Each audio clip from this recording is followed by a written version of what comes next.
Bonsoir à toutes et à tous et bienvenue dans le journal de TV78.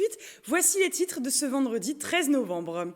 L'actualité du jour, c'est l'Institut Women Safe qui vient en aide aux victimes de violences conjugales et intrafamiliales qui a lancé un appel aux dons. Avec la crise sanitaire, son activité a augmenté de 250%. Elle a besoin de moyens pour continuer à maintenir le lien avec les victimes. À ce sujet, nous recevrons l'adjudante Virginie Redureau du groupement de gendarmerie des Yvelines. On fera le point sur la situation complexe pour les victimes avec les différents confinements. Dans l'actualité également, la ville de Coignères a remis en place le service coursier pour venir en aide aux personnes vulnérables pendant ce deuxième confinement, un dispositif déjà présent au printemps dernier. Enfin, l'actualité de la semaine, c'était l'élection du nouveau maire de Bois d'Arcy, les médiathèques disponibles en draille, les manifestations au lycée ou encore un jeu de société sur les Yvelines, le résumé en 78 secondes. Et l'actualité, c'est aussi la conférence de Jean Castex, conférence de presse hebdomadaire du gouvernement sur la crise sanitaire, jeudi à 18h, comme c'était pressenti. Pas de nouvelles restrictions dans cette conférence de presse pour ce confinement, mais d'ailleurs pas d'assouplissement non plus, au moins jusqu'au 1er décembre. Le Premier ministre a tout de même précisé que l'allègement possible du confinement ne concernerait pas les bars, restaurants et salles de sport. Même dans 15 jours, cela signifie que ces établissements vont donc rester fermés. L'autre annonce de ce point hebdomadaire, c'est l'attestation dérogatoire de déplacement qui restera nécessaire après le 1er décembre.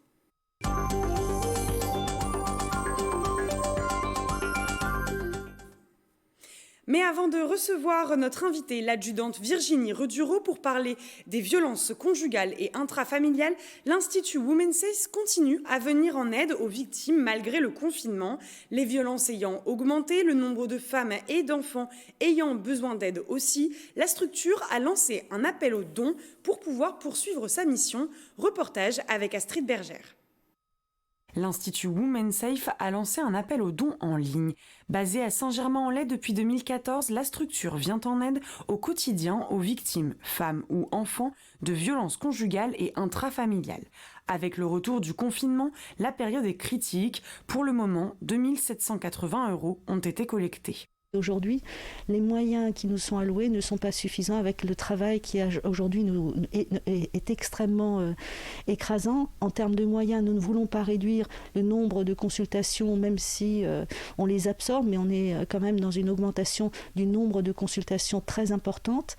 Là, il faudrait effectivement qu'on puisse être aidé pour pouvoir faire perdurer les consultations et puis toute l'organisation qui s'est mise autour. Car il a fallu que les équipes de Women Safe s'adaptent à la crise sanitaire.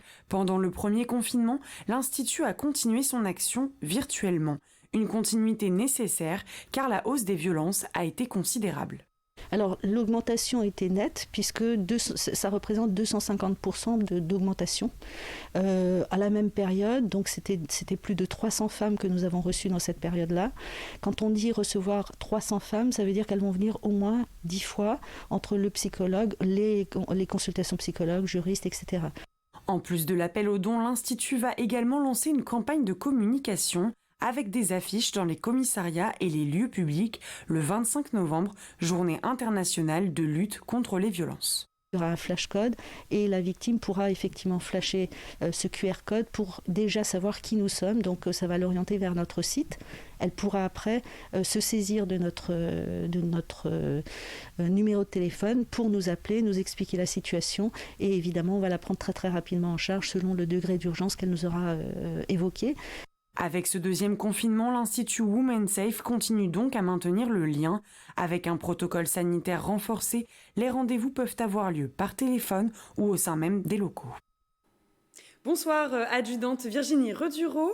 Vous faites partie de la Maison de confiance et de protection des familles, MCPF, si je ne me trompe pas, pour la gendarmerie des Yvelines. Avant de parler de la situation des violences intrafamiliales dans le département, quel est le rôle de cette structure ? Alors déjà, cette structure est la première en France à avoir été inaugurée donc, le 13 octobre 2020 par Madame la ministre déléguée chargée de la citoyenneté, Marlène Schiappa.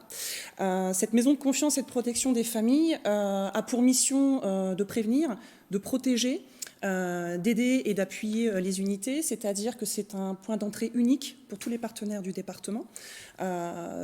Cette unité aussi permet d'appuyer les unités territoriales gendarmerie quand elles ont besoin pour la prise en charge des publics les plus vulnérables, que ce soit les victimes de violences intrafamiliales, les seniors, la jeunesse et aussi les personnes en situation de handicap.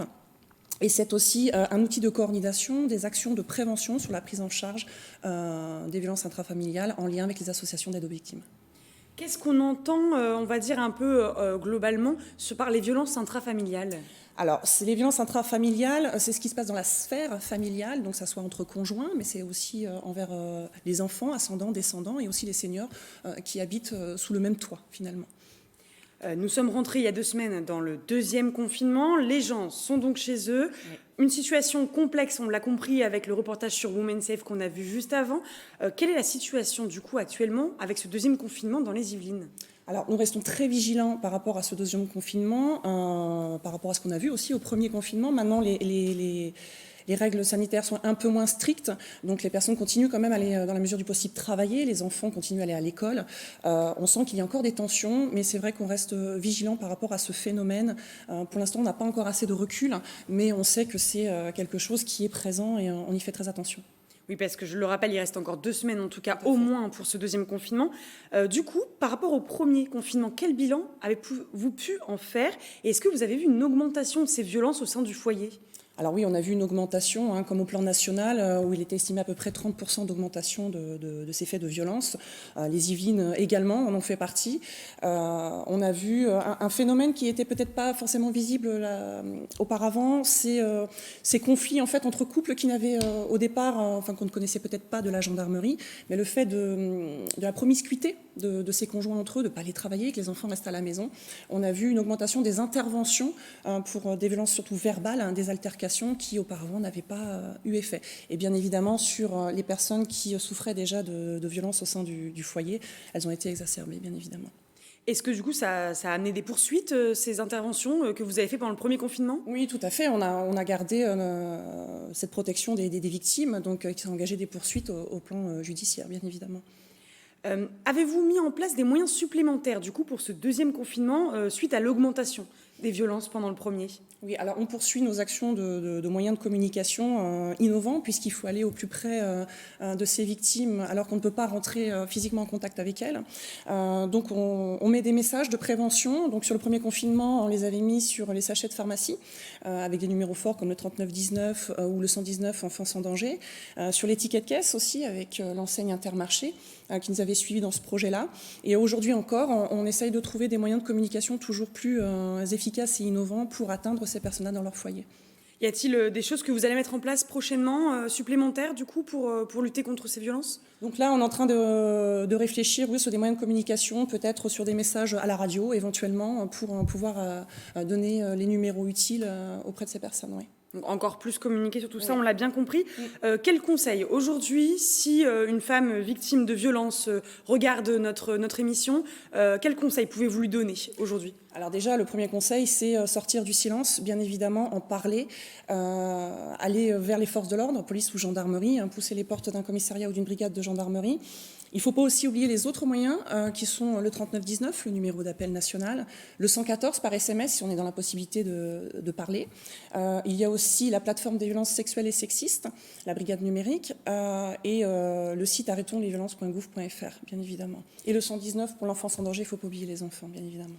Et avec toutes ces plateformes donc mis en place, tous ces moyens de dénoncer des violences, est-ce que la parole se libère depuis quelques mois, quelques années, selon vous ? Alors, on sent quand même qu'il y a une libération de la parole qui se fait.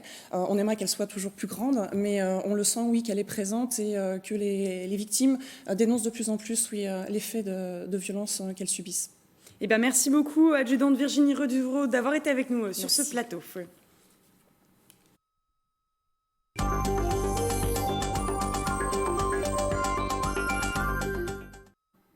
Dans l'actualité également, la ville de Coignères réinstaure pendant le confinement le service coursier pour venir en aide aux personnes vulnérables. Disponible du lundi au vendredi, ce service avait déjà été mis en place pendant le 1er confinement. Célia Gatsongo a suivi une course pour TV78. C'est à la résidence Les Moissonneurs, logement pour personnes âgées, que se sont rendus ce mardi 10 novembre dans la matinée le responsable du service coursier ainsi que 2 agents pour chercher la liste des courses d'une habitante. En moyenne, une fois par semaine, elle va faire des courses pour la semaine. Donc après, on a l'habitude de lui faire ses courses. Salade, pain, fromage, des aliments de première nécessité pour cette dame atteinte d'une pathologie. J'ai plus de 65 ans, j'ai 66 ans et je souffre d'une pathologie chronique. Donc je suis fragile, je fais partie de la population fragile et ce système de course est formidable pour moi, le temps du confinement. Une fois la liste donnée, les coursiers partent au supermarché du coin avec le bon de commande qui permet d'avancer les frais. Ce dispositif avait été un succès lors du confinement avec plus de 15 demandes par jour. On descend à 6-7 personnes qui nous appellent par jour. Donc, alors on va voir avec le temps, il faut penser peut-être que ça va peut-être monter en puissance dans les jours qui viennent. Ce service est disponible du lundi au vendredi sur rendez-vous de 8h30 à 12h15 et de 13h30 à 17h30. Merci. Écoutez, Vérifiez tout de même. Oh, il n'y a pas de souci. N'hésitez pas à nous solliciter si vous avez besoin. Tant qu'il y a encore confinement. C'est une manière d'être solidaire, de participer à ce moment qui est très, très compliqué pour tout le monde. Et on sait bien que ces personnes-là sont très vulnérables. Il y a aussi l'isolement, quelque part. Donc nous aussi, ça permet de créer ce lien avec ces personnes qui sont à l'extérieur. Ce dispositif de coursier est maintenu jusqu'au 1er décembre et pourrait être prolongé si le confinement l'est également. L'actualité de la semaine, c'est Bichente Mérien Santisteban qui nous la résume en 78 secondes.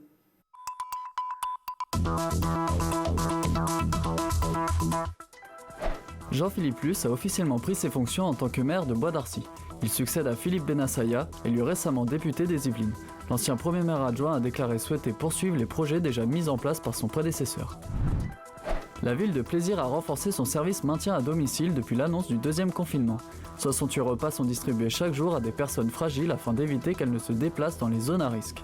Ce service d'assistance est mis en place par la mairie pendant toute la durée du confinement. C'est un soulagement pour les médiathèques de Saint-Quentin en Yvelines et leurs adhérents. Depuis le samedi 7 novembre, un service de drive permet de venir emprunter jusqu'à 5 documents à la fois. Les créneaux sont adaptés et les emprunts sont placés 3 jours en quarantaine avant d'être prêtés à nouveau. Face à l'incompréhension autour du nouveau protocole sanitaire dans les collèges et lycées, de nombreux enseignants et parents d'élèves expriment leur mécontentement.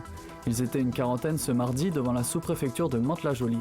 Une délégation a d'ailleurs été reçue par le préfet.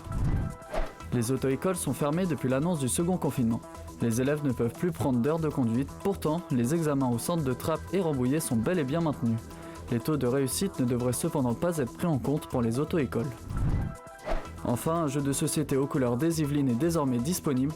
Le jeu Circino, le chasseur de trésors, met en scène 36 communes pour vivre une aventure sur plateau à travers le département.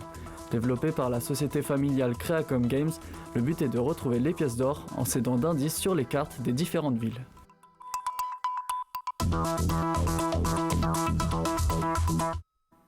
Ce vendredi, ce sont aussi les 5 ans de l'attentat meurtrier du 13 novembre 2015 à Paris et à Saint-Denis. De nombreuses cérémonies en petit comité ont eu lieu au Stade de France, au Bataclan, mais aussi aux terrasses qui avaient été prises pour cible dans les 10e et 11e arrondissements de Paris. Ce jour-là, ce sont 130 personnes qui ont perdu la vie et 350 autres ont été blessées. Parmi eux, 5 Yvelinois, Claire, Anne, Fabrice, Grégory et Pierre-Yves. Sur son compte Twitter, le département des Yvelines leur a rendu hommage ce vendredi matin avec cette mention « Nous ne les oublierons pas ».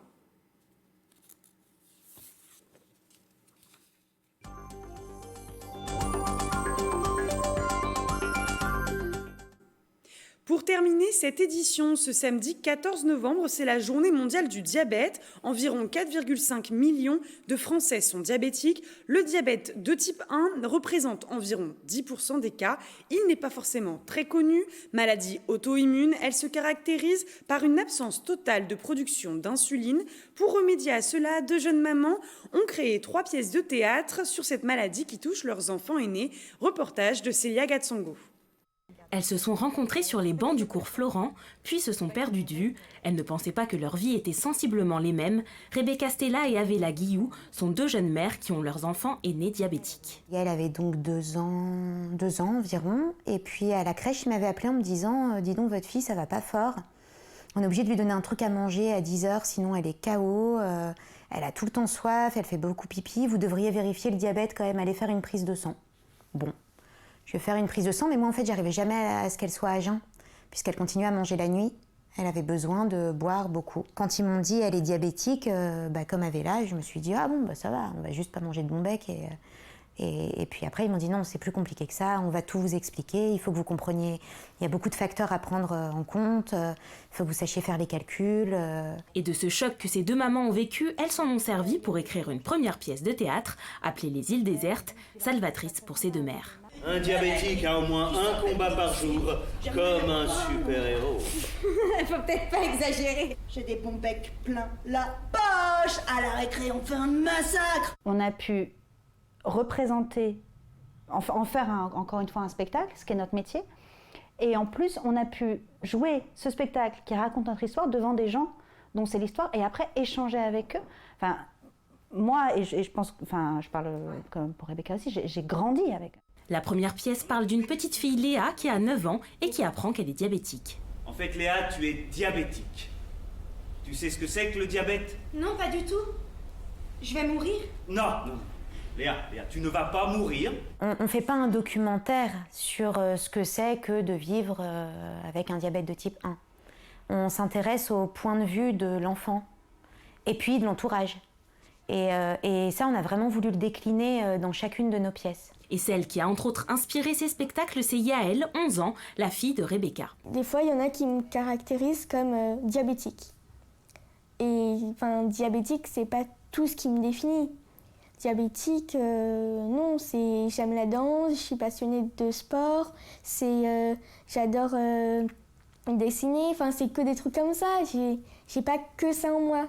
Maintenant, je deviens professionnelle pour expliquer cette maladie, mais avant, ça m'énervait. Et à chaque fois, ma mère venait expliquer, et grâce à ce spectacle, ça a évité de revenir en boucle comme ça, donc c'était cool. Et cette première pièce de théâtre a donné lieu à une deuxième, Les Éclipses. On retrouve Léa, adolescente. L'adolescence! Léa! Oui, c'est bon, j'ai fait mon insuline! Le dernier volet de la trilogie Drapeau blanc a été terminé juste avant le confinement. Léa a 18 ans et entre dans l'âge adulte. Ce nouveau volet sera donc à découvrir prochainement puisque confinement oblige, il n'a pas pu encore être montré au public. C'est la fin de ce journal, merci de l'avoir suivi. Nous retrouverons l'information dans le 7-8 journal lundi à 18h, présenté par Grégory Canalet. Et jusqu'ici, je vous souhaite un très bon week-end et une très bonne soirée.